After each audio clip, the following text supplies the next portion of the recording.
নমস্কার বন্ধুরা, আমি সোমাস কিচেনে সকলকে স্বাগত। আজকে আপনাদের সাথে একটা নিরামিষ রেসিপি শেয়ার করব। মুগ ডাল দিয়ে আলু পেঁপের ঘন্ট। তাহলে চলুন দেখে নেবেন রেসিপিটা। মুগ ডাল দিয়ে আলু পেঁপের ঘন্ট বানানোর জন্য এখানে একটা বড় সাইজের পেঁপে খোসা ছাড়িয়ে এরকম ডুমো ডুমো করে কেটে নিয়েছি, আর দুটো মিডিয়াম সাইজের আলু একই রকমভাবে কেটে নিয়েছি। সে একটা শুকনো কড়াই বসিয়ে দিয়েছি। এর মধ্যে দিয়ে দিলাম এক মুঠো মুগ ডাল। মুগ ডালটা হালকা করে একটুখানি ভেজে নেব। মুগ ডালটা হালকা করে ভেজে নিলাম। এবার নামিয়ে নিয়ে ধুয়ে জল ঝরিয়ে রাখবো। কড়াইতে সর্ষের তেল দিয়ে দিলাম।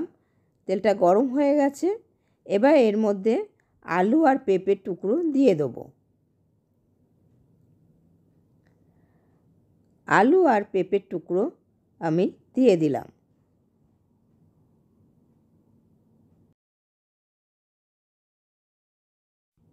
এর মধ্যে দিয়ে দিলাম পরিমাণ মতন লবণ আর হলুদ গুঁড়ো।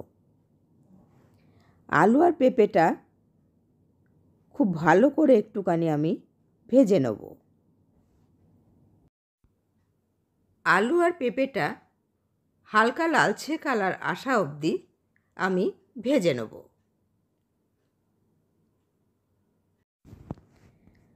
আলু পেঁপের সুন্দর কালার এসে গেছে। এবার তুলে নেব।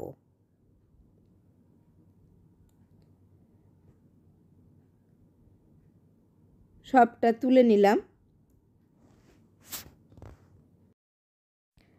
কড়াইতে আবার একটু সর্ষের তেল দিয়ে দিলাম। তেলটা একটুখানি গরম করে নেব। এবার দিয়ে দেবো ফোড়ন। দিয়ে দিলাম দুটো শুকনো লঙ্কা, 3টে তেজপাতা, আর দিয়ে দেবো হাফ চামচ গোটা জিরে। খুব ভালো করে ভেজে নেব। খুব ভালো করে ভেজে নিলাম। এবার এর মধ্যে দিয়ে দেবো 1 টেবিল চামচ গ্রেট করা আদা। আদাটা দিয়ে খুব ভালো করে ভেজে নেব। খুব ভালো করে ভেজে নিলাম। এবার এর মধ্যে দিয়ে দেব একটা টমেটো কুচি। খুব ভালো করে ভাজবো। টমেটোটা একটু ভেজে নিলাম। এবার অল্প পরিমাণে একটু জল দিয়ে দেবো, কারণ আমি শুকনো মশলা মেশাবো। মশলাটা না হলে পুড়ে যাবে।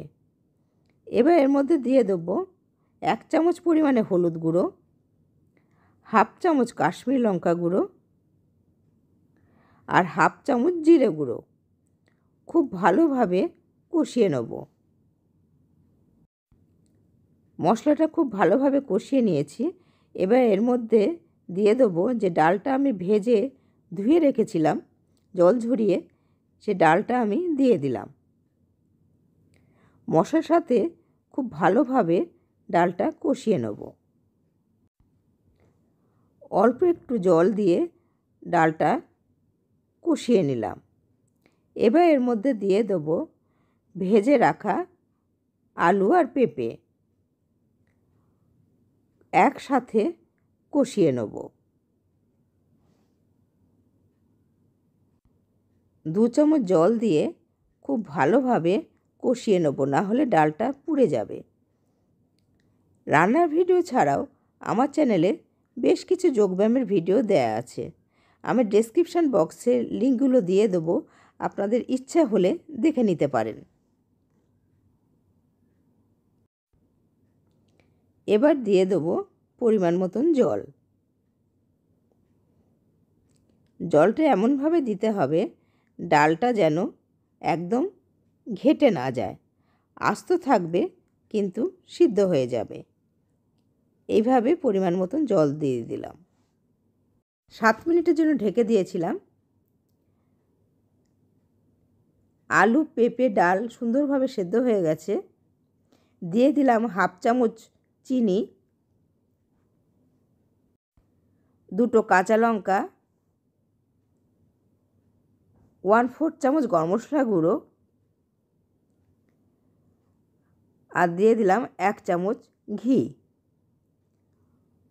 খুব ভালো করে মিশিয়ে নেব।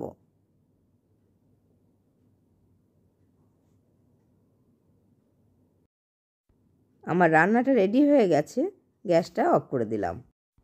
তৈরি হয়ে গেছে অতি সুস্বাদু একটা নিরামিষ রেসিপি, মুগ ডাল দিয়ে আলু পেঁপের ঘন্ট।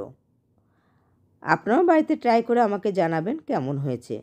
আজ এই পর্যন্তই, আবার দেখা হবে নতুন ভিডিওর সাথে। সকলেই ভালো থাকবেন। ধন্যবাদ।